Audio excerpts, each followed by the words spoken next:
สบายดีท่านผู้ชมทุกบ้านที่เคารพทุกท่านมาอีกแล้วพี่น้อง2ตัวอีเมลใหญ่ฮักฟุตไม้ตันไว้กระบอกฟังมาฮอดมาถึงแล้วเด้อคนเด้อยอดทรายบักม่วงหยัดโบกรายการตีข้องห้องเปล่านำเอาข่าวเรื่องราวต่างๆเกี่ยวกับบุญวัดบุญวาข่าวของพ่อแม่พี่น้องมามาลงมาเว้าสู่กันฟังเนาะคั่นเนาะมื้อนี้ก็คือกับมื้อวานนี้บ่มีหยังเปลี่ยนแปลงหลายดอกคั่นเลยข่าวก็ดีแต่ว่าก็ต้องมาเรามันสิลืมเนาะของเก่าบ่เรามันลืมเพิ่นว่าเป็นจังได๋พ่อตู้แม่นายพ่อลุงแม่ป้าบ้านเฮาอยู่ดีมีแฮงกันอยู่บ่คั่นมื้อนี้วันอังคารมื้อเนาะคั่นเนาะดินฟ้าอากาศก็แจ่มใสส่องไปทั้งทางนอกนี่โอ้ฟ้าแจ่มฟ้าใสดีบ้านพี่น้องได้เป็นจังได๋ก็หน่อยทางอีทโคตรยังคือเก่าอยู่บ่ดินฟ้าอากาศแต่ว่าทางแวดนี่เพิ่นบอกว่าโอ้ยร้อนหลายยอดทรายว่าสั่นเอากะยาเลยที่ไหนเนาะอยู่ไปก็มันหักสิลึงไปเจ้านั้นก็หมดดอกฤดูร้อนก็สิเป็นฤดูหนาวฤดูเย็นเข้ามาแล้วว่าซั่นซะบ่มีปัญหาหยังเนาะแต่ทั้งมินนิโซตามื้อนี้ก็พอสมควรอยู่ระหว่าง80คั่นเลยระหว่าง80เนาะอากาศทางมินนิโซตาก็บ่ว่ากันเรื่องดินฟ้าอากาศจังได๋ก็ตามเนาะให้รักษาสุขภาพไว้แล้วกันพี่น้องบ้านเฮาไปใส่มาใส่อย่าลืมน้ำลืมในเด้อค่อยเด้อเฮ็ดให้ร่างกายซุ่มเย็นรักษาไว้เนาะร่างกายเฮาอย่าให้มันปิดมันป่วยมันเป็นมาแล้วมันป่วยยากหรือว่าฮู้ว่ามันสิเป็นก็ซอกยุกซอกยาสมุนไพรต่างๆไปปิ่นไปปัวไปป้องกันไว้เป็นการดีที่สุดเนาะครับเนาะก็คือรายการเฮาเอามามาลมน้ำพี่น้องทุกมื้อนั่นแหละเรื่องสมุนไพรเพื่อเอาไปป้องกันพยาธิโรคาแต่ว่าจังได๋ก็คือเก่าเด้อคือเด้อรายการตีข้องห้องเปล่าเฮามื้อนี้ถามว่าพี่น้องโทรเข้ามาก็เป็นว่าได้เอาซื้อไปจับสลากคือเก่ายังบ่มีการเปลี่ยนแปลงหยังเท่าไหร่ยังคือเก่าอยู่เพราะว่าในเดือน9วันที่5ก็หมายถึงว่าวันเสาร์ที่จะมาถึงเนาะเนาะวันเสาร์ที่จะมาถึงมื้อนี้วันที่เท่าไหร่วันที่1แม่นบ่วันที่1แล้วคั่นมื้อนี้วันที่1เดือน September วันที่5เดือน September ก็ถือว่ายังอีก4มื้อหรือว่า5มื้อก็ว่าได้เนาะมื้อนี้วันที่1เขาจะมีการจับสลากสิ่งโชคสิ่งรางวัลเอาของสุมนาคุณแด่พ่อแม่พี่น้องที่พี่น้องให้ความอุปการะคุณเสมอมาแต่ต้นจนปัจจุบันว่าซั่นซะเพื่อเป็นการถนอมน้ำใจกันก็ว่าแม่นเนาะตอบบุญแทนคุณก็ว่าได้จังว่าเขาจัดให้มีรายการจับสลากสิ่งโชคสิ่งรางวัลในมื้อวันที่5เพราะว่าถือว่ามื้อวันที่5นั้นเป็นมื้อครบรอบ1ปีของลาวแพลเน็ตทีวีลาวแพลเน็ตทีวีเขาตั้งขึ้นมาพอดี1ปีเขาเลยเดือน September นี่แหละว่าซั่นซะจังว่าวันที่5นี่เขาจะมีการจับสลากสิ่งโชคสิ่งรางวัลกันแล้วก็เป็นครบรอบวันคล้ายวันเกิดของท่านประธานบริษัทเขาอีกเนาะก็คือวันที่7เดือน September และกับยังเป็นการครบรอบ25ปีของห้างค้าบิสเนสของเราที่ว่าตั้งขึ้นมาให้พ่อแม่พี่น้องได้ชมไส้สินค้าต่างๆเนาะที่มินวอกกี้ก็เป็นอันว่ารวม25ปีขอโทษด้วยเด้อโอ้ยเป็นวัดเป็นไออีกแล้วมีเสียงเลยไอเลิฟยูแล้วแหละนี่นะก็บ่ว่ากันเพราะว่ามันยังบ่ดีครับตอนไหนเรื่องเป็นวัดเป็นไอแต่ว่าผู้ค้าใครแต่ว่าอยู่ได้น้ำสมุนไพรนี่ละก็อันนี้เป็นสมุนไพรบักเขียบฝรั่งเนาะอันนี้เพิ่นสกัดออกมาเป็นสมุนไพรซาทรงเสลมฮ้อน ผู้ค้าขยูได้น้ำจากซี่เขาหน่อยก็บ่ว่ากันจังได๋ก็ตามอย่าลืมคนโทรเข้ามาเพราะว่าวันที่5เดือน9หรือว่าเดือน September จับสลากกันแน่นอนแต่ว่าเขาสิจับ5มื้อเด้อคนนั้น25รางวัลเนาะ25รางวัลนี่จับ5มื้อก็คือเริ่มแปลวันที่5เนาะ5รางวัลวันที่6วันที่7ที่8ที่9 5มื้อรวมกันมื้อละ5รางวัลมอบให้พี่น้องเฮาผู้ที่โชคดีดังนั้นจังว่าผู้ใดอยากมาลองเสียงเสียงดวงเบิ่งเนาะก็ลองเบิ่งเด้อค่อยได้โทรเข้ามากติกาเฮาบ่มีหยังหลายพี่น้องกติกาบ่มีหยังหลาย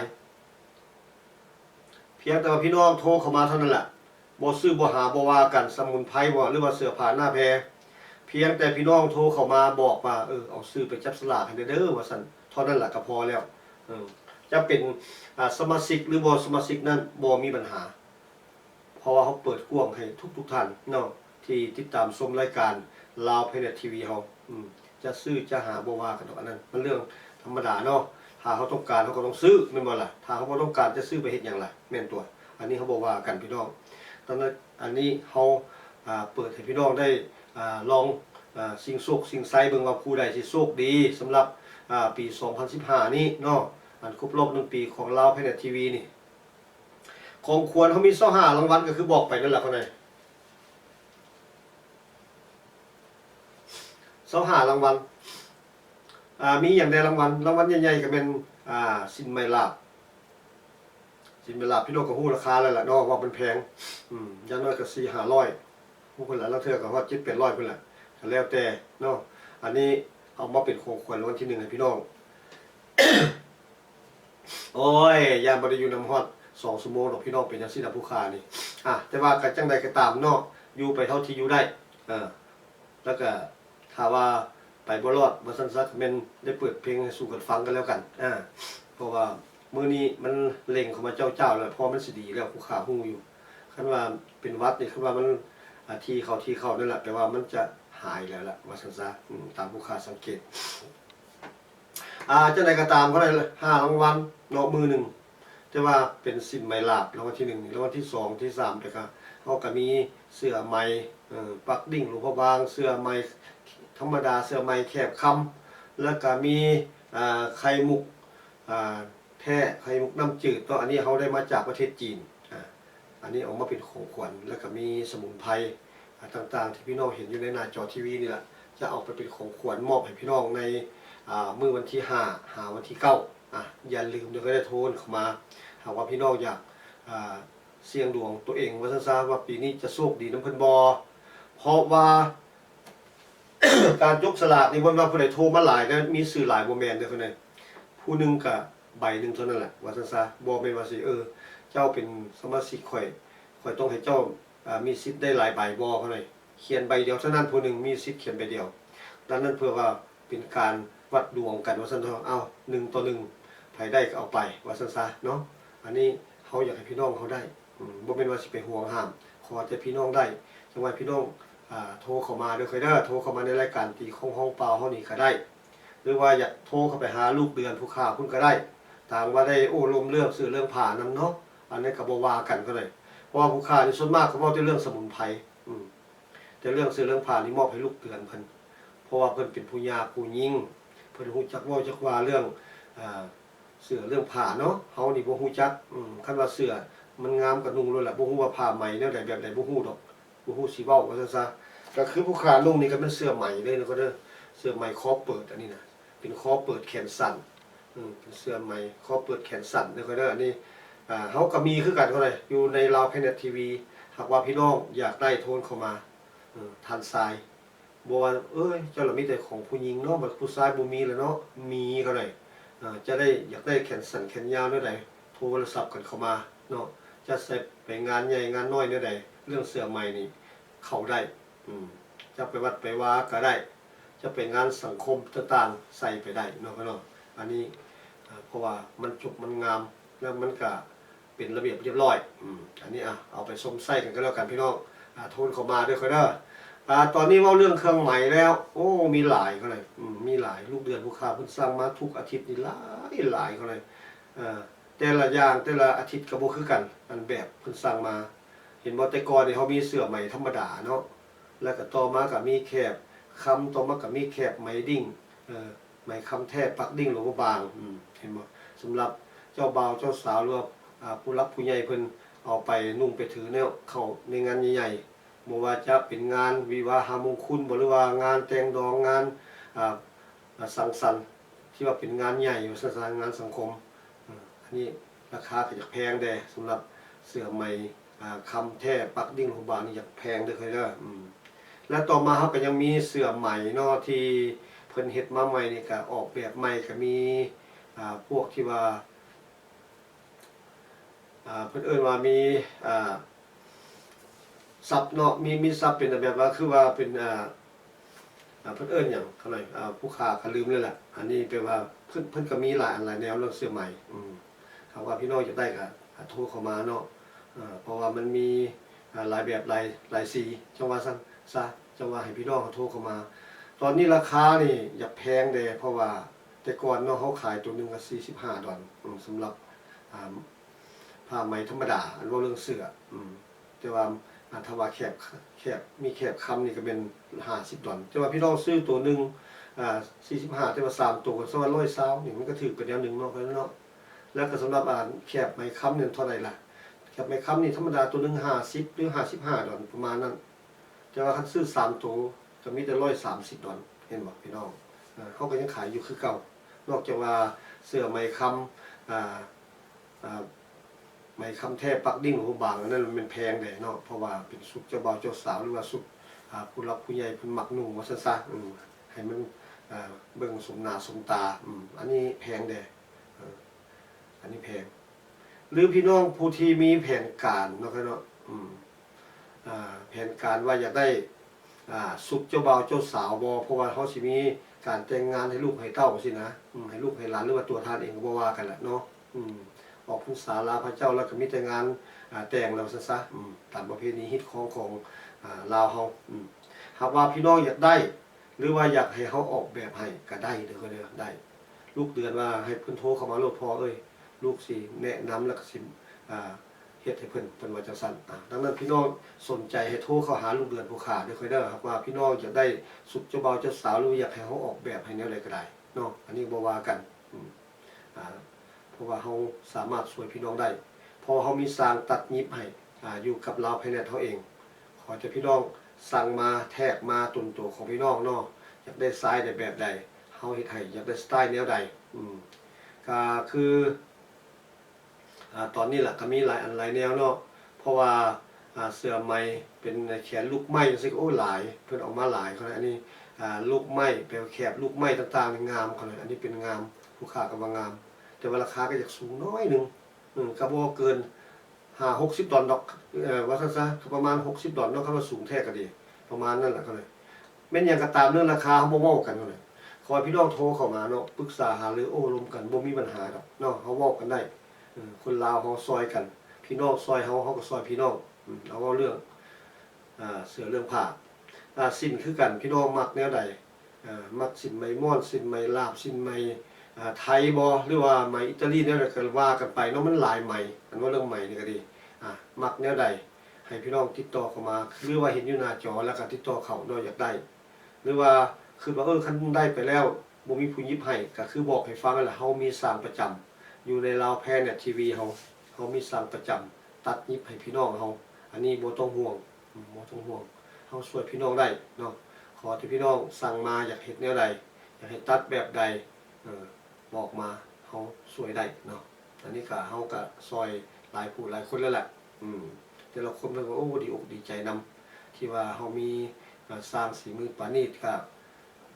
สิบ่สร้างฝีมือปานนี้จะได้เนาะเพราะว่าเพิ่นก็เรียนมาแต่เมืองลาวพุ่นเลยใหญ่อยู่เมืองลาวเฮ็ดอยู่เมืองลาวพุ่นตัดยิบก็ได้แต่ว่ามาฮอดนี่เพิ่นก็ยังดำเนินกิจการคือเก่าก็จะว่าฝีมือเพิ่นจะว่าบ่มีบ่ติก็คือน้องแสงจันทร์เนาะอันนี้ก็เป็นพี่น้องบ้านเฮานี่ล่ะเขาเลยพี่น้องทั้งบ้านท่าเรือเนื้อหาดไซฟองแขวงเวียงจันทน์เฮานี่ล่ะบ่แม่นอื่นเป็นไกลดอกเนาะลูกในบ้านหวานในสวนเฮานี่ล่ะอันนี้ก็บอกกันจะว่าพี่น้องเฮาอยากจะได้แนวใดให้ติดต่อมาได้คนเด้ออันนั้นเว้าเรื่องเสื้อเรื่องผ้าแต่ว่าเฉพาะเรื่องสมุนไพรแล้วพี่น้องบ่ต้องห่วงตอนนี้ถ้าว่าพี่น้องมีปัญหาเกี่ยวกับเรื่องสุขภาพเพราะว่าเฮามีสมุนไพรที่ดีที่จะช่วยพี่น้องนับตั้งแต่พุ่นล่ะพี่น้องเป็นมะเร็งเนาะลงมาฮอดว่าเจ็บอดๆแอตามแข้งตามขาอันนี้เฮาสามารถช่วยพี่น้องได้เพราะว่าสมุนไพรตัวนี้ได้รับความยกย่องและก็สมเสยที่สุดก็เลยไปทั่วโลกว่าเป็นสมุนไพรที่ดีมีคุณภาพสูงอันนี้เราจะเฮาออกมาจำหน่ายให้พี่น้องเฮาได้สวมใส่กันอยู่สหรัฐอเมริกาตอนนี้ทั้งเอเชียบ่ทั้งยุโรปเนาะทั้งแอฟริกาแม้แต่ทั้งแคนาดาพี่น้องก็นิยมสวมใส่กันอยู่อเมริกานี่บ่ว่าแหละเนาะเพราะว่าเฮาเป็นตัวแทนจำหน่ายจังว่าพี่น้องก็สวมใส่กัน ยังหลงหลายภายมากแต่ว่าบางคนเพิ่นบ่ทันได้ใช้นั่นก็เอาลองเอาไปชมใช้เบิ่งเด้อค่อยเด้อว่ามันจะดีคือเพิ่นเว้ามาบ่เนาะแต่เพิ่นบอกผู้ค้านี่ว่ามาดีแน่นอนได้ยอดสายว่าซั่นหลายคนเพิ่นใช้แล้วดังนั้นจะว่าเฮาบ่ดีก็จำเป็นแล้วเนาะก็คือผู้ค้าเว้าให้พี่น้องฟังนั่นแหละเรื่องยานี่หรือว่าสมุนไพรต่างๆเพิ่นปรุงแต่งมานี่มันดีอยู่แล้วแหละแต่เพียงแต่ว่ามันจะถูกเฮาหรือบ่เท่านั้นมันจะถูกเฮาหรือบ่เพราะสุขภาพของแต่ละคนบ่คือกันบางท่านอาจจะดีซ่าบางท่านอาจจะดีไวแต่ว่าบางท่านอาจจะบ่ถูกซ้ำเนาะอันนี้ก็บ่ว่ากัน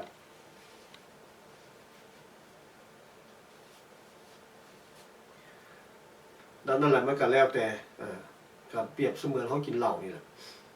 บางคนนั้นดื่มไปจอกน้อยๆนึงก็เมาแอะหน้าแดงขึ้นมาซั่นๆบางคนห้วยกินหมดเป็นโหลบ่ว่าแต่ขวดดอกเลยก็ยังบ่เมาอันนั้นแหละดินน้ำลมไฟของคนเฮามันบ่คือกันความแข็งแรงบ่คือกันทนทานบ่คือกันเนาะ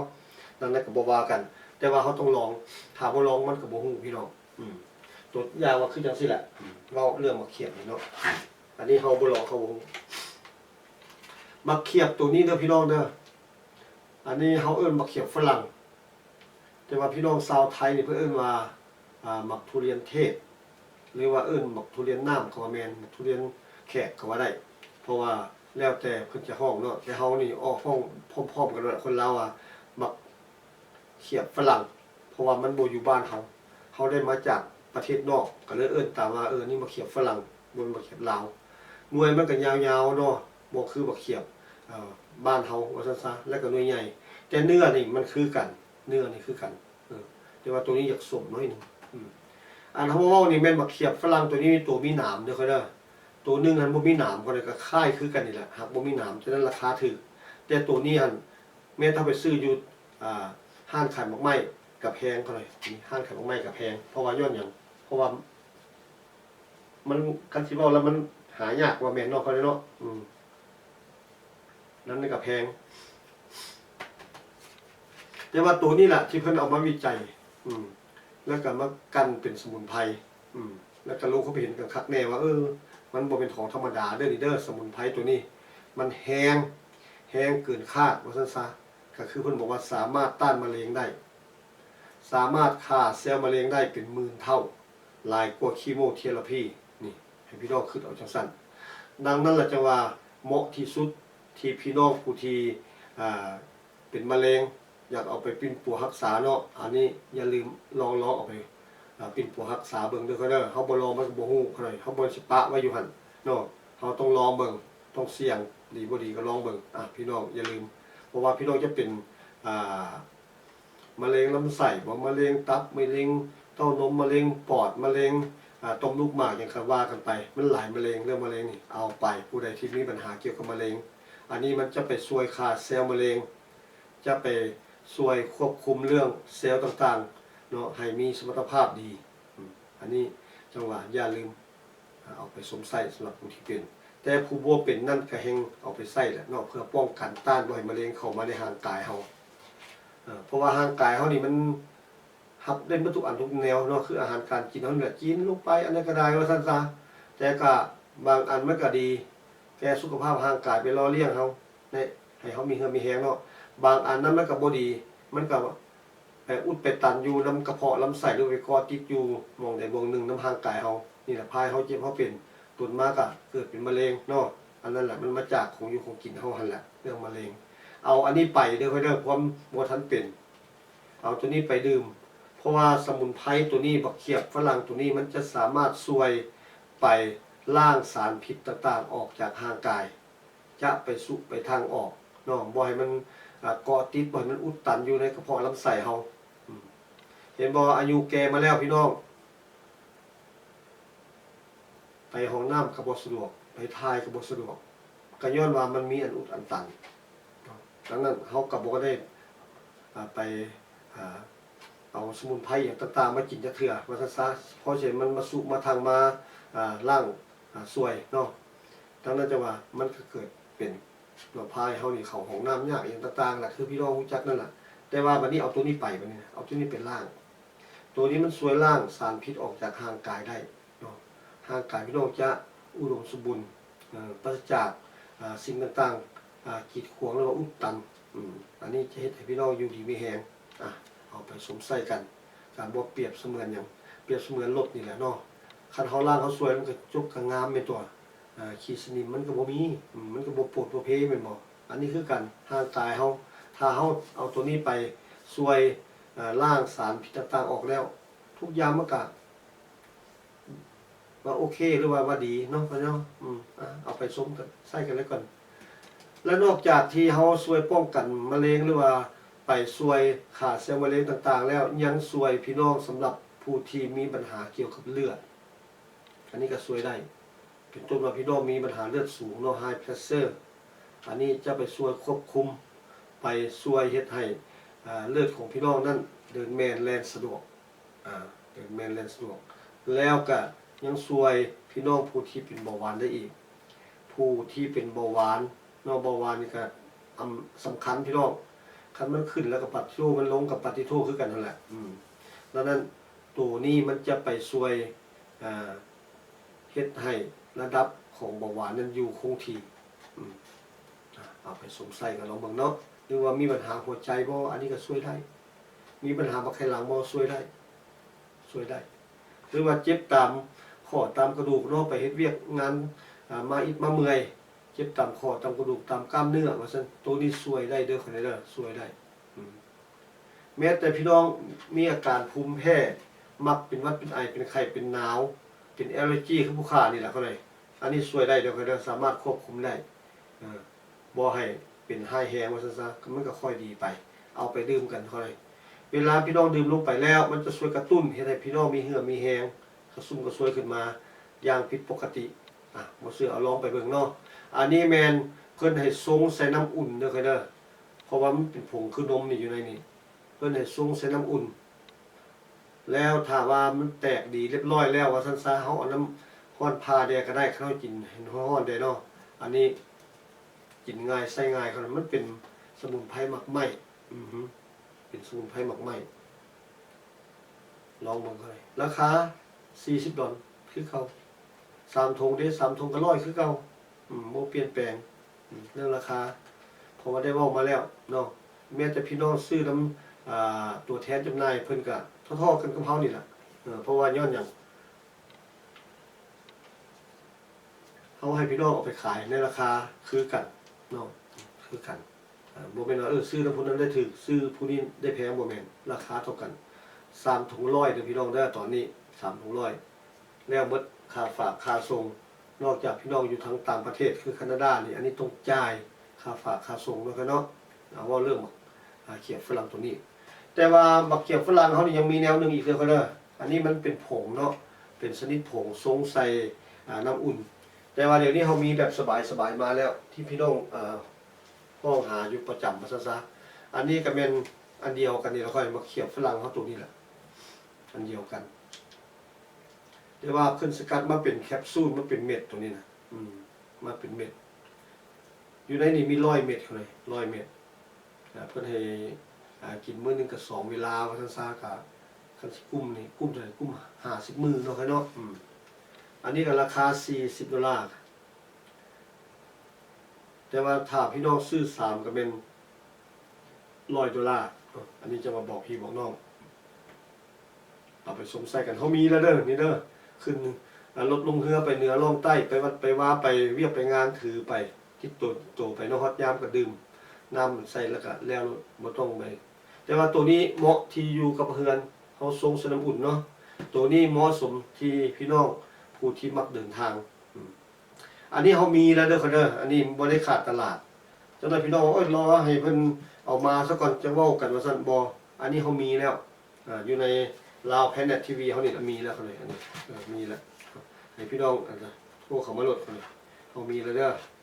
สำหรับเขียบฝรั่งบอกว่าจะเป็นชนิดผงหรือว่าชนิดเม็ดเนาะอันนี้เขามีให้พี่น้องเขาได้เอาไปสมใส่กัน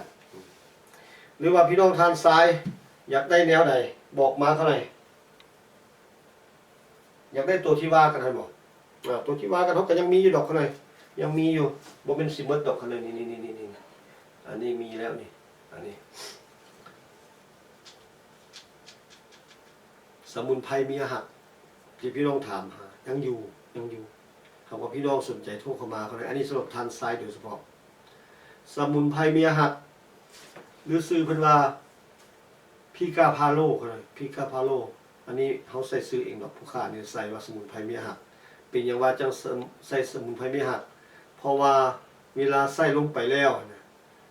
ผลประโยชน์มันมีหลายมันเฮ็ดให้แม่บ้านหักหอมเขาเป็นห่วงเป็นใยเขาเพราะว่าตัวนี้ว่าง่ายๆสมุนไพรเมียหักนี่เป็นสมุนไพรสามารถเสริมสร้างพละกำลังเหือแหงให้พี่น้องมีเหือมีแหงต่อสู้เวียกนักการหนาได้บ่ว่าเวียกหลวงเวียกลาดอันนี้สู้ได้แล้วก็จุดนักแม่นแน่ซะตัวใดแม่นทางเพศช่วยบำรุงทางเพศผู้ที่ขาดสมรรถภาพทางเพศอันนี้ช่วยได้แก้ไขได้พี่น้องสนใจโทรเข้ามาเด้อค่อยเด้อหรือว่าพี่น้องผู้ที่มีปัญหาเกี่ยวกับเรื่องที่บอกกันนี่แหละว่าทางเพศนี่เนาะนกเขาบ่คันบ่ไก่บ่ขันบ่พื้ปีกยามมื้อเช้าบ่จังซี่หรือว่าไปเฮ็ดเวียกกับบ่พอสัวพวกเขาว่าซั่นซะนกกระจอกกินน้ำก็ยังบ่ทันแล้วซ้ำจมเมื่อยแล้วอันนั้นบ่ได้เรื่องเป็นคนขี้คร้านเนาะค่อยเนาะบ่มีหักไปหอมดอกเอาตัวนี้ไปแล้วหน้ามือจะเปลี่ยนเป็นหลังมือเขาเลยเพราะอันนี้สวยทานได้เด้อค่อยเด้อสวยทานได้โทษเขามาทานทรายเว้าเรื่องทานทรายเด้อนี่เด้อโทษเขามาลดเขาหน่อยทานทรายเฮาท่านยิงบ่ว่ากันดอกเพิ่นแข็งแรงเปล่งปลั่งอยู่ดอกหน้าตาเพิ่นซ้อใส่ดีแต่มีแต่เฮานี่ล่ะหมอบอยู่เฮ็ดคอคุดไว้อยู่พออย่างย่านย้อนหยังมันสูงหมู่บ่ได้แล้วเนาะถึงขี้คร้านได้ก็ปานนั้นเอาตัวนี้ไปเขาเลยอย่าลืมอันนี้ก็มีอยู่100 เม็ดอยู่ในนี้100 เม็ดสมุนไพรเมียหักของราคา$69.99พี่น้องราคา$69.99แล้วมันค่าฝากค่าส่งนอกจากพี่น้องอยู่ทางต่างประเทศนั้นต้องจ่ายเองคือบอกให้ฮู้กันแหละเนาะอันนี้อย่าลืมเอาไปก็แล้วกันเฮามีแล้วเดี๋ยวเขาจะโทรเข้ามาเขาหน่อยหรือว่าบ่อยากซื้อจากหาตอนนี้ก็บ่ว่ากันโทรมาซื้อๆก็ได้เนาะเพราะว่าเขาจะได้เอาซื้อไปจับสลากให้ในมื้อวันที่5อย่าลืมในวันที่5เดือนนี้แหละคือเดือน September เนาะอันนี้มันเขาจะมีการจับสลากชิงโชคชิงรางวัลเอาของขวัญมอบให้พี่น้องผู้ที่พี่น้องเขาเพิ่นได้เบิ่งได้ชมทีวีเฮาก็คือลาวเพจทีวีเนาะอันนี้เป็นการสมนาคุณจังว่าเฮามี25รางวัลเฮาสิจับ5มื้อก็ถือว่ามื้อละ5รางวัลเนาะครับเนาะก็บอกต่อกันไปเด้อคนเด้อพี่น้องบ้านเฮาเรื่องการจับสลากนั้นบ่มีการเปลี่ยนแปลงเพียงแต่ว่าพี่น้องโทรเข้ามาหรือยังคันยังบ่ทันโทรให้โทรเข้ามาเนาะครับเนาะทีนี้ก็มาเรื่องบุญกันซะเขาหน่อยเพราะว่าเริ่มกันแล้วแหละเนาะเพราะว่าพี่น้องทั้งพุ่นแหละคันสิเว้าแล้วพี่น้องทางดีมอยเนาะเพิ่นสิจัดงานใหญ่เขาเลยอันนี้เพิ่นเอิ้นว่าเป็นงานพี่น้องไต้ดำคันสิเว้าแล้วเหมือนกับผู้ค้าประกาศทุกมือดอกเนาะพี่น้องไต้ดำเฟสติวัล2015เพราะว่าปีนี้เป็นปีที่12แล้วว่าสถานเพิ่นจัดขึ้นมานี่เป็นปีที่12แล้วเพราะว่าเพิ่นสิมีการละลิ้นม่วนซื่อต่างๆหลายอันหลายแนวเข้าในงานดังที่ผู้ค้าเคยประกาศไปหั่นนักร้องก็สิมีมามากมายหลายคนเนาะเพราะว่าเพิ่นเชิญกันเข้ามาอันนี้จังว่าอย่าลืมด้วยก็ได้เพราะว่าเพิ่นจะจัดขึ้นอยู่ที่ดีมอยเนาะสถานที่บนจัดงานเพิ่นพี่น้องสิได้พบกับเราศิลปินมากหน้าหลายตาเรื่องคมมวลซืนดังนั้นก็ขอให้ติดตามกันแล้วกันเนาะอยู่ทีมนั่นเด้อค่อยเด้ออยู่ที่ดีมอยสถานที่บนจัดงานเพิ่นก็แม่นอยู่4200MLK Parkway MLK Junior King Parkway ดีมอยเนาะค่อยเนาะอันนี้บนจัดงานพี่น้องสนใจอยากไปชมงานเซิร์นเดอร์วันที่4ที่5ที่6ก็เลย3มื้อแต่ว่าวันที่4วันศุกร์เนาะวันศุกร์สิมานี่วันที่4เพิ่นจะเริ่มแต่5 โมงแลง10 โมงแต่ว่าสำหรับวันที่6ที่7นั้นแม่นเพิ่นเริ่มตั้งแต่เวลา10 โมงเช้า10 โมงแลงพี่น้องพาลูกพาหลานไปม่วนไปซื้อเนาะว่าอันใดเป็นอันใดไปม่วนซื้อน้ำกันอันนี้เป็นงานของพี่น้องทางดีมอย มันก็จัดกันเป็นประจำว่าซั่นซะจะมาบอกพี่บอกน้องอย่าลืมนะครับเด้อไปมวนซื่นน้ำกันกันแล้วกันเนาะอันนี้เป็นงานฉลองประจำปี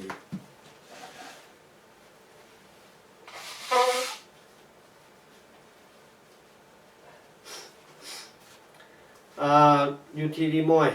ติดต่อไปกันแล้วกันพี่น้องสถานที่ผู้ค้ากระบอกแล้วเวลากระบอกแล้วเนาะสำหรับนักร้องแล้วหลายเขาเลยมีมากมายกายกล่องเขาซะเพราะว่าเพิ่นซื้อมาหลายเรื่องนักร้องตามที่ผู้ค้าฮู้จักนี่ก็มีประกายหงส์วงพระจันทร์อันนี้จากเทนเนสซีแล้วก็มีหงส์น้อยจากลาสเวกัสมีทีน่าอันนี้ก็จากอิลลินอยส์แล้วก็มีพุกกี้เงินล้านตามที่ผู้ค้าฮู้จักอีกนี่ยังมีแมมพ่อดีอีกนี่จะมาห่วมแล้วก็หลายผู้หลายคนนักร้องเนาะมาสมทบกันอยู่ที่นี่วัดซา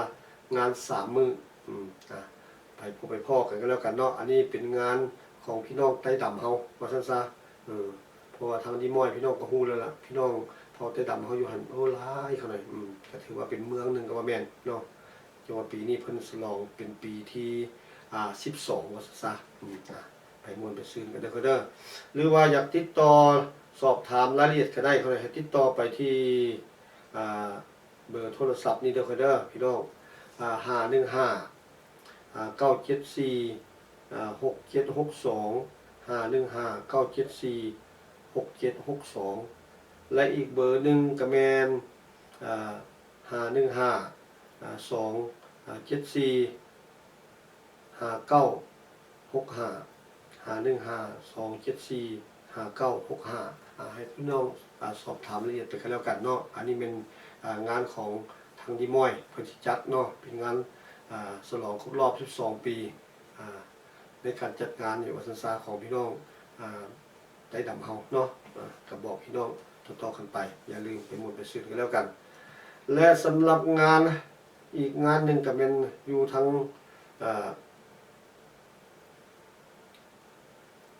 นอร์ทเวสต์ก็ว่าแม่นน้อยเวสต์ไอโอวาเฮานี่แหละอันนี้อยู่เมืองสตอมเลกเมืองสตอมเลกเพิ่นก็สิจัดงานเป็นงานการกุศลหาเงินสมทบสร้างศาลาโฮงธรรมอยู่ที่วัดศรีมงคลวัดลาวศรีมงคลนี่ก็เป็นอยู่สตอมเลกพี่น้องก็เป็นอยู่6118 6018โรสมอร์โรสสตอมเลกไอโอวา50588โทรศัพท์เพิ่นก็แม่น712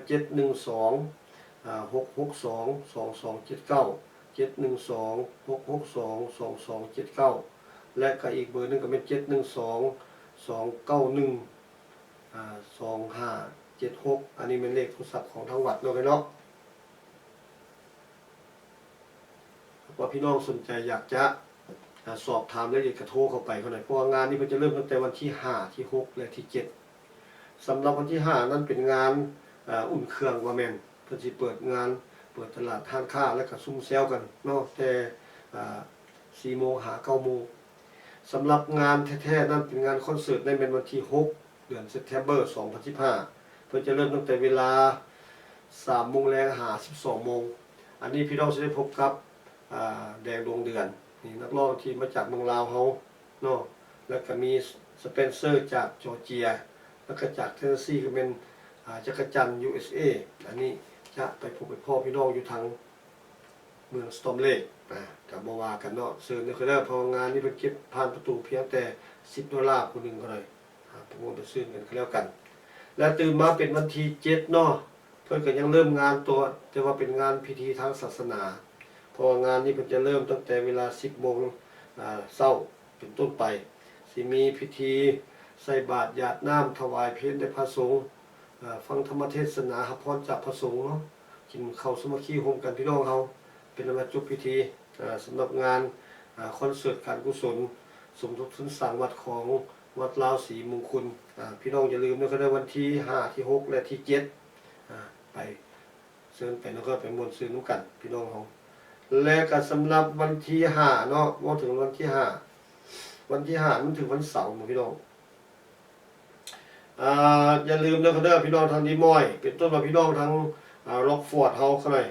อย่าลืมไปงานคอนเสิร์ตด้วยเด้ออันนี้ก็เป็นงานคอนเสิร์ตการกุศลคือกันเพราะเพิ่นจะหาทุนนี่ล่ะหาทุนหาฮ้อนนี่ไปสร้างวัดสร้างวาคือกันเนาะอันอยู่วัดลาวรัตนารามเขาเลยวัดลาวรัตนารามด้วยเด้ออันนี้อยู่ดีอยู่ไสวัดลาวรัตนารามนี่ก็อยู่พุ่นแหละอยู่ล็อกฟอร์ดเนาะอยู่ล็อกฟอร์ดอิลลินอยส์ดังนั้นกับพี่น้องเฮาอย่าลืมเขาเลยในวันที่5ในวันที่5เพิ่นจะจัดงานเนาะเพราะว่าเพิ่นจะเริ่มตั้งแต่เวลา 6:00 น 11:00 นวันที่5เดือนสิงหาคมสิมีน้องขันทลีเมืองใต้และน้องแสงจันทร์หิ่งห้อยสวรรค์แล้วก็มีวงดนตรีมิตรภาพเนาะอันนี้เป็นวงดนตรีที่จะไปคนมวลซื่นแก่ท่านด้วยเสียงเพลงไปมวลเป็นซื่นกันแล้วกันในงานนี้เนาะให้พี่น้องติดต่อไปด้วยเด้อสถานที่อยู่หม่องใดสถานที่ก็เป็นอยู่4502 35 สตรีทร็อกฟอร์ดอิลลินอยส์61109อันนี้เป็นสถานที่บนจัดงานเนาะก็อาจจะเป็นอยู่ทั้งในวัดเองบ่หรือจังได๋ผู้ข่าวบ่เข้าใจเนาะก็สิอาจจะเป็นอยู่ในวัดน่ะว่าซั่นซะเอาจังได๋ก็ตามให้สอบถามไปเนาะรายละเอียดก็ให้ถามเพิ่นว่าซั่นซะเลขโทรศัพท์เพิ่นก็เป็น815 873 0281 815 873 0281โทรเข้าไปเนาะอันนี้เป็นงานคอนเสิร์ตการกุศลของพี่น้องทั้งล็อกฟอร์ดเนาะทั้งล็อกฟอร์ดอิลลินอยส์ก็บอกให้พี่น้องเฮาได้ทราบทั่วถึงกันและอีกงานหนึ่งนะคอนเดอร์อยู่ทางนิวยอร์กเขาเลยขอเชิญเที่ยวงานนี่ก็ขอเชิญเที่ยวงานอันนี้งานนี้เพิ่นจัดงานกีฬาเพิ่นบอกว่าขอเชิญเที่ยวงานกีฬาประจำปีแต่ว่างานเพิ่นจะจัดอยู่ที่นิวยอร์กเนาะอยู่นิวยอร์กในวันที่5ที่6อยู่ที่วัดลาวสมัคคีธรรมพี่น้องอย่าลืมไปชมการแข่งขันกีฬาเนาะอยู่ที่วัดลาวสมัคคีธรรมและคอนเสิร์ตซึ่งเพิ่นจัดไว้แล้วเนาะก็พี่น้องสิได้พบกับนักร้องก็คือพิมพ์หลวงลาภแล้วก็มีน้อยแสงจันทร์อันนี้จะไปพ่อพี่น้องอยู่ทางนิวยอร์กเด้อเด้ออยู่ทางนิวยอร์กเนาะบ่ว่ากันขอให้พี่น้องเข้าไปกันแล้วกัน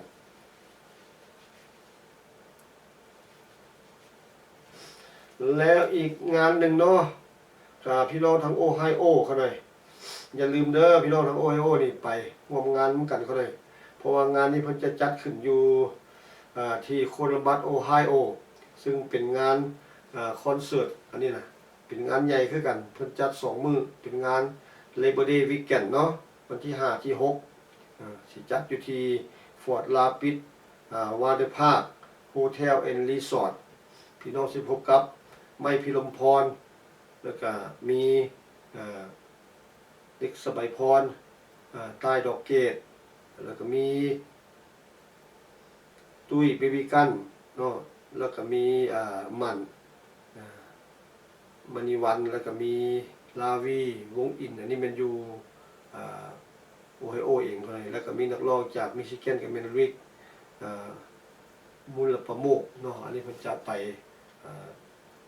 ผมไปพ่อพี่น้องอยู่ทางโคลัมบัสโอไฮโอในวันที่5ที่6สำหรับวงดนตรีนั้นพี่น้องสิได้พบกับวงดนตรีสายน้ำซันเด้อเด้อ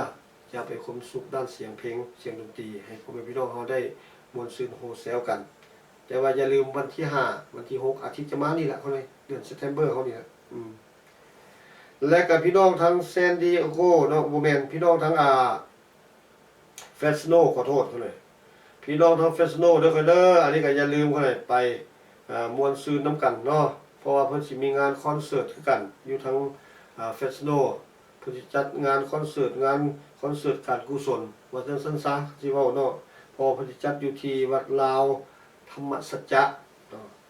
วัดลาวธรรมสัจจะนี่ตั้งอยู่20152701อันนี้แปลว่า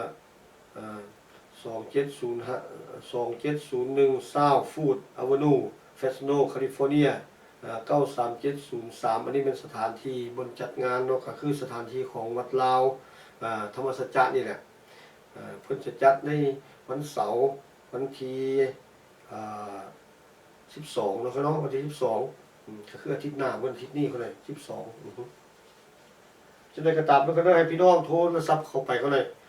หา3144991อันนี้ให้โทรเข้าไปสอบถามรายละเอียดก็ได้เนาะหรือว่าพี่น้องอยากไปตั้งบุตรตั้งผามในค่าเช่าขายเฮาเซิร์นเพิ่นติดต่อเข้าไปในรายการนี้เพิ่นบอกว่าจะมีวงจะมีทีวีลาวก็ซึ่งเป็นของน้องวันเพ็ญบัณฑิตน้องเพิ่นจะไปถ่ายทำรายการและนำมาเสนอให้พี่น้องเขาได้เบิ่งได้ชมกันออกอากาศให้พี่น้องเบิ่งทางลาวทีวีครับบ่ว่ากันเนาะไปม่วนไปซื้อไปทำบุญนำกันเด้อในวันที่12และสำหรับวันที่19เนาะก็งูมาอีกทีนึงอยู่ทางสตอมเลกไอโอวาเนาะอันนี้เพิ่นก็สิมีงานคอนเสิร์ตอยู่ที่ลาเพล่าฮอแอนบาร์ตั้งอยู่200แบดเรียวโรดสตรีทสตอมเลกไอโอวา50588อันนี้เป็นงานคอนเสิร์ตพี่น้องสิพบกับไม้พิรมพรคาปี้พันประตูผู้หนึ่ง$20ถ้าพี่น้องติดต่อไปเดี๋ยวนี้แต่ว่าถ้ามือวัดประตูนั่นแหละแม่นว่าไปซื้ออยู่หันมาซ่าๆก็เป็น$25เด้อเคยเด้อ$25เอาแม่นหยังก็ตามพี่น้องติดต่อไปก็แล้วกันเนาะโทรศัพท์ไป559-579-8477และอีกเบอร์หนึ่งก็เป็น712-299-0258 ติดต่อเข้าไปก็แล้วกันพี่น้องบ้านเฮาอย่าลืมด้วยก็ได้อันนี้เป็นงานที่19เดือนเซปเทมเบอร์นี่แหละก็คือมื้อนี้ยางเข้าเซปเทมเบอร์แล้วเนาะก็เนาะก็เป็นว่าเดือนนี้แหละว่าซั่นซะสำหรับพี่น้องทั้งไกลคือกันเด้อก็ได้อย่าลืมเขาเลยอย่าลืมเด้อเขาเด้อโดยเฉพาะพี่น้องทางแคนาดาเตรียมจิตเตรียมใจเด้อเขาเด้อไปร่วมงานของพี่น้องบ้านพี่น้องเองนั่นแหละก็คือว่าของวงดนตรีสายสัมพันธ์เพราะว่าวงดนตรีสายสัมพันธ์นี่เพิ่นจะจัดงานฉลองครบรอบ35ปีของวงสายสัมพันธ์เพิ่นแต่ว่าเพิ่นสิจัดขึ้นในมื้อวันที่26เดือนเซปเทมเบอร์2015เวลา 7:00 นหา1:00 นของวันใหม่อยู่ที่ Embassy Plaza Reception Hall อยู่1003บุนเคอเล่ราเบียลลาโวคิวเบกอันนี้เป็นสถานที่บนจัดงานเนาะพี่น้องทางแคนาดาเพิ่นคือสิฮู้กันแล้วล่ะในงานนี้พี่น้องสิพบกับเราศิลปินมากหน้าหลายตาเพราะเพิ่นถึกเชิญมานี่หลายคนเพิ่นบอกว่าซั่นอย่างคับคั่งด้วยแหละว่าซั่นซะและก็ยังมีซีดีใหม่รวมเพลงดัง35ปีของวงสายสัมพันธ์เฮานี่แหละซึ่งขับร้องโดยศิลปินชื่อดังในมงตุลาเนาะเพิ่นออกพิเศษในงานนี้โดยเฉพาะพี่น้องบ้านเฮา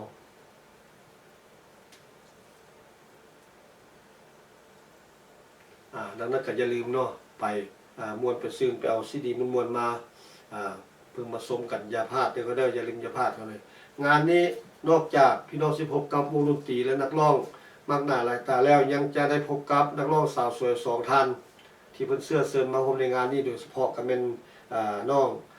สุพนาธรรมวงศาหรือว่าหมีน้อยเนาะอันนี้พี่น้องทางแคนาดาฮู้จักกันดีอยู่แล้วล่ะและก็ติดตามด้วยนางไพวันก็ว่าแม่นไพวันเมฆอรุณเนาะอันนี้เป็นราชินีลูกทุ่งของลาวเฮาซึ่งอยู่อเมริกาเพิ่นจะเดินทางไปให้ความสุขด้านเสียงเพลงแก่พี่น้องอยู่ทางแคนาดาไปกันเด้อพี่น้องอย่าลืมพี่น้องทางคิวเบกมงตุเรียนไปได้มาได้เชิญเขาเลยไปร่วมงานม่วนซื่นนำกันเนาะในวันที่26เดือนเซปเทมเบอร์อันนี้ก็เป็นว่าเดือนนี้นี่แหละว่าซั่นซะจังได๋ก็ตามพี่น้องให้สอบถามรายละเอียดไปเด้อให้สอบถามรายละเอียดไปที่เบอร์โทร514-575-702-514-576-9702อันนี้ก็ให้โทรเข้าไปก็เลยฮัลโหลสบายดีครับเนาะสบายดีกำลังออกรายการสดเด้อพี่น้องทางเส้นคราวบ่นี่ ว้า นะจะได้10 ขวดจะเท่าไหร่10 ขวดวะ10 ขวดกับ56382 56382แม่นตัว รายการอะไรเดียวกำลังออกรายการโอ้ยเสียงเจ้าออกไปทั่วสารทิศแล้วได้นี่บุญค่ำเอ้ยอืมเป็นจังไดบ่อยากส่งข่าวหาพี่หาน้องทั้งใดบ่ส่งรถเด้อเออ56โอ้ขอโทษครับขอโทษ56283 83แม่นแล้วล่ะบัดนี้น่ะคือสิบ่ผิดไปแหละโอ้ยมันสับสนแม่นแล้วล่ะ56283เด้อเจ้าส่งมาโลดแปลว่าถูกเพาะนู่นแหละบัดนี้น่ะบ่ผิดแล้วล่ะอันนั้นนะมานั่งไปเบียกบ่เพิ่นคือสิออกไปเวียกแล้วล่ะตามเบิ่งนี่เพราะว่าทางนี้ก็จัดรายการอยู่ในห้องนั่นล่ะสตูดิโอพี่น้องส่งดีเด้อเจ้าขอบใจหลายเด้ออยู่ดีมีแฮงเด้อพี่น้องทางเส้นคลาวเด้อข่าวหาพี่หาน้องมุสบูทุกคนเจ้าเอาขอบใจหลาย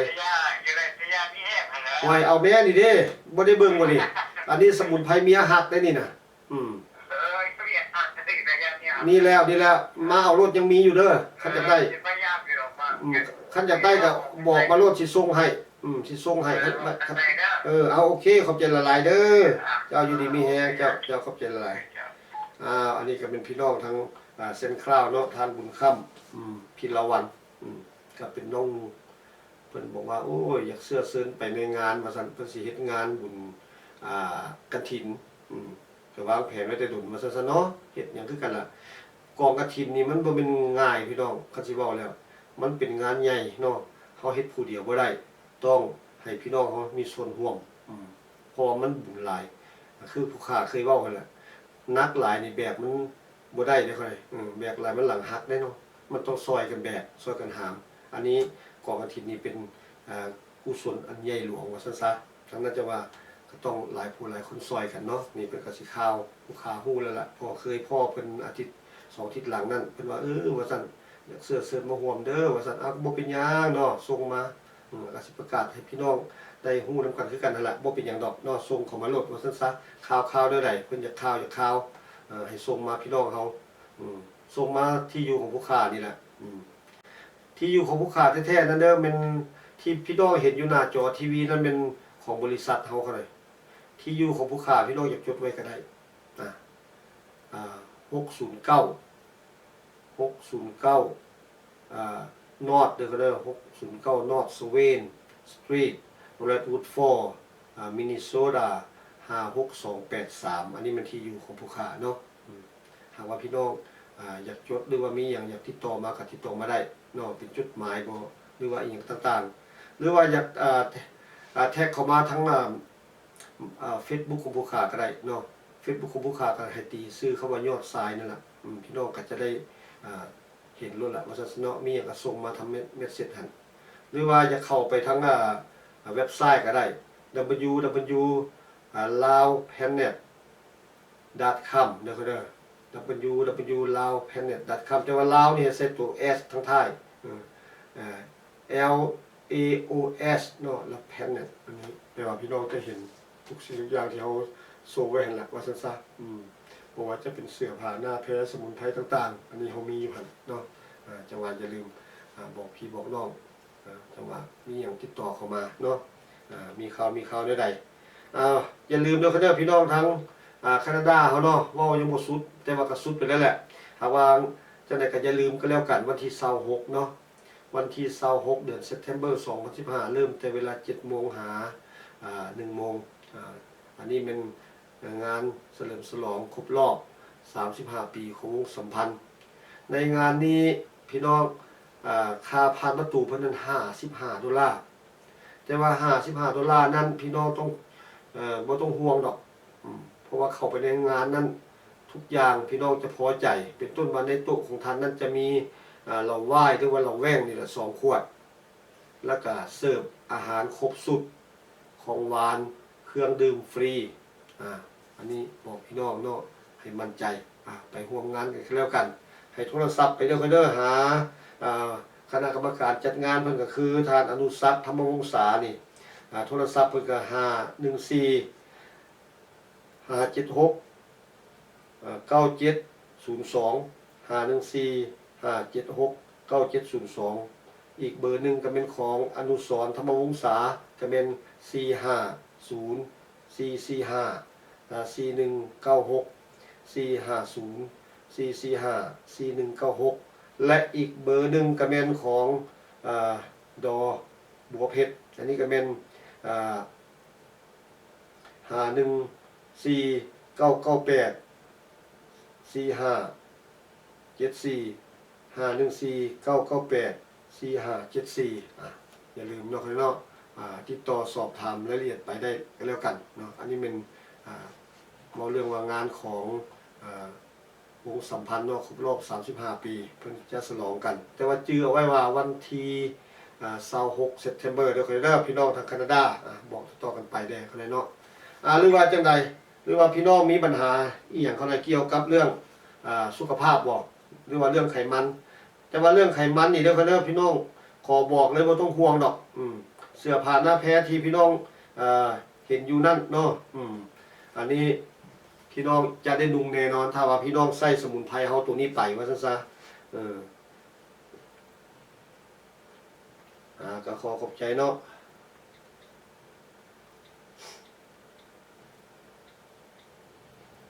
อันนี้ก็พี่น้องแท็กมาเนาะก็ขอบใจหลายๆคนบ่เป็นหยังก็ขอบใจแต่ว่าทั้งที่ดีเนาะให้โทรเข้ามาเป็นการดีเนาะ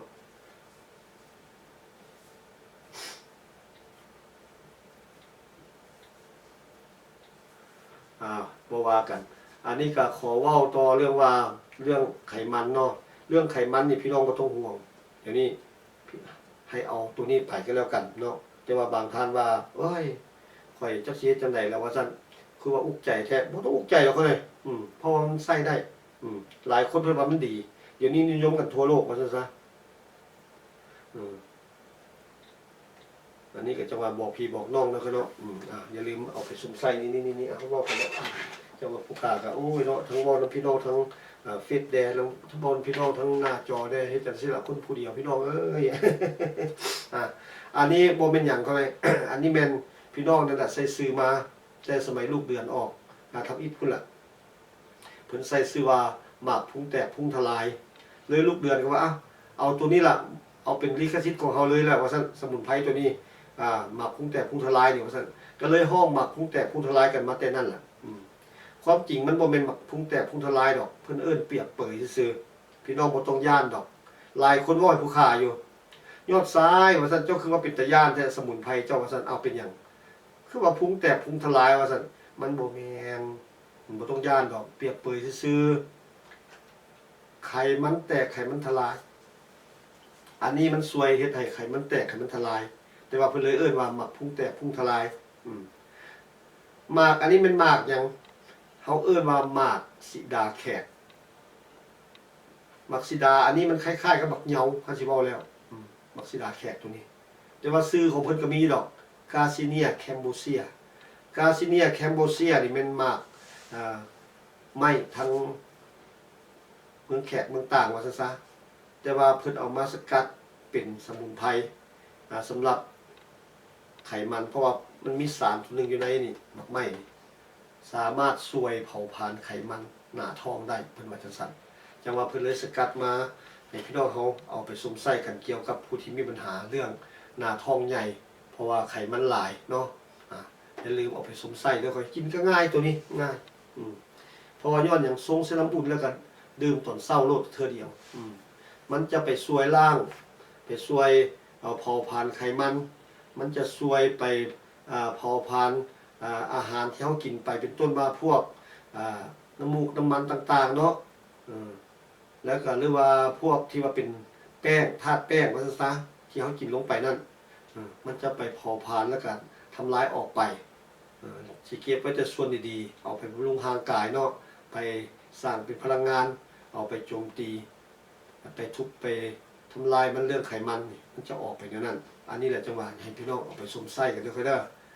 เดี๋ยวนี้นิยมกันที่สุดเท่าไหร่ในวงการดารา สมุนไพรตัวนี้บ่ว่าจะอยู่ลาวอยู่ไทยอยู่ทั้งประเทศไหนก็แล้วแต่ว่าอเมริกานี่แน่นอนแล้วล่ะพวกทางฮอลลีวูดพวกนี้นิยมที่สุดเลยนิยมที่สุด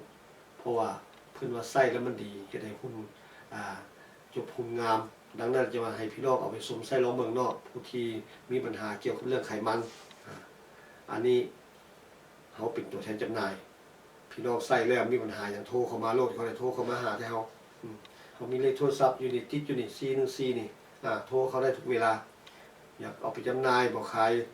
ส่งขายปลีกหยังบ่ว่ากันติดต่อเข้ามาเนาะเพราะว่าเฮาเป็นตัวแทนจำหน่ายเห็นบ่พี่น้องเห็นแล้วตัวผู้ค้าเคยเว้ากกไม้ใหญ่เขียวทุมอยู่นี่อันนี้เป็นเครื่องหมายการค้าเฮาเด้อที่เขาจะเขียนว่ามินวอกกี้เฮิร์บอันนี้เป็นเครื่องหมายการค้าเฮาถ้าพี่น้องเห็นอยู่ใส่แล้วเป็นของเฮาโลดเครื่องหมายการค้าตัวนี้บ่ว่าสมุนไพรชนิดใดถ้าว่าบ่มีเครื่องหมายตัวนี้นั่นบ่เป็นของเฮาว่าจะสลดละเนาะอันนี้ราคาเท่าไหร่ยอดทราย$40กองนึงผงนึง$40แต่ว่าถ้าพี่น้องซื้อ3ถุงนั้นแม่น$100$100เลยค่อยได้$1003ถุงอันนี้แม่นอยู่ในอเมริกาเฮาแต่ว่าถ้าว่าต่างประเทศนั้นต้องจ่ายค่าฝากค่าส่งแต่ทางเฮานี่100นึงแล้วโลดหรือว่าบ่ดังนั้นพี่น้องเอาตัวนี้ไปนํก็ได้ผู้ที่มักกินน้ำร้อนเนาะค่อยเนาะอันนี้แม่นเพิ่นสกัดมาเป็นสมุนไพรซากับมักซิดาแขกอันเดียวกันนี่ล่ะเขาเลยมักซิดาแขกอันเดียวกันนี่ล่ะกาซิเนียเคมโบเซียอันเดียวกันนี่ล่ะสามารถกำจัดปัดเป่าเรื่องไขมันคือกันนั่นแหละแต่ว่าเพิ่นให้ดื่มมื้อนึงประมาณ4หรือ5จอกเท่านั้น4หรือ5จอกเท่านั้นถ้าเราจะว่าอย่าลืมเอาไปสวมใส่กันก็แล้วกันเนาะอันนี้แม่นทรงใส่น้ำร้อนดื่มหรือบ่ดังนั้นพี่น้องทรงตัวนี้แล้วเรียบร้อยว่าซั่นซะมันออกดีแล้วเด้แล้วถุงน้อยออกตักตัวนี้เข้าไปบัดนี้2บวกคนแตกแล้วดื่มเข้ากันมันสิเป็น2พลังรวม1เดียวอันนี้จะไปละลายไขมันได้ไวก็เลยมีผู้ใช้แล้วเพิ่นแนะนำให้ผู้ค้านี่ล่ะจะมาบอกพี่บอกน้องเนาะต้องว่าอย่าลืมเด้อเด้อเพราะว่าพี่น้องจะเห็นผลแน่นอนว่าซั่นซะมื้อนี้เนาะผู้ค้าก็คือบอกพี่น้องนั่นล่ะมาดีกว่าบ่มาเนาะเพราะว่ากลับมาชั่วโมงหนึงมื้อนี้แต่ว่าในโอกาสต่อไปนี้สิพอแม่พี่น้องเฮาได้ฟังเสียงเพลงกันเนาะไปแล้วก็ฟังข่าวดีอันใดที่ว่าเป็นสาระในรายการเฮาจะเอามาสู่พี่น้องในโอกาสต่อไปนี้1ชั่วโมงเนาะแล้วก็หลังจากนั้นก็สิมีเพลงม่วนๆสลับซับซากกันไปผู้ค้าก็เท่าที่อยู่ได้ก็อยู่นำพี่น้องคือเห็นนี่แหละเนาะเพราะว่าเป็นมัดเป็นไอแห้งกันเลยว่าก็ขอพักผ่อนหน่อยนึงว่าซั่นซะแต่ว่าก็ขอบใจน้ำพี่น้ำน้องเนาะที่นั่งเบิ่งนั่งชมแต่ต้นจนจบแต่ว่าตอนนี้ไปก็ให้ฟังเพลงกันม่วนๆเพราะว่าย้อนหยังก็คือเว้านั่นแหละไปมันก็ถึงจามถึงไอก็บ่คักปานใดเนาะซุ้มเสียงก็บ่ค่อยดีก็บ่ว่ากันแต่ว่าถ้าว่าเป็นไปได้ผู้ค้าจะกลับมาอีกรอบนึงในเวลา 7:00 นหา 9:00 นเด้อเด้อรายการที่ของวงเปล่าสำหรับตอนนี้จะให้พี่น้องได้ฟังเพลงม่วนๆกันไปเนาะตามที่พี่น้องต้องการมีหยังโทรเข้าหลังไมค์เด้อเด้อพี่น้องเฮาขอบอกขอบใจน้ำพี่น้องทุกๆท่านที่โทรเข้ามาหรือว่านั่งชมแต่ต้นจนฮอดเดี๋ยวนี้เนาะก็ขอมีความสุขกายสบายใจกันแล้วกันคิดสิ่งใดก็ขอให้ได้ใครสิ่งใดก็ขอให้มานให้สมความมุ่งมั่นปรารถนาเด้อขอเด้อขอยอดทรายพร้อมด้วยทีมงานของรายการที่ของเปล่าและลาวเพเน็ตทีวีขอกล่าวคำว่าลาก่อนกันเลยสบายดี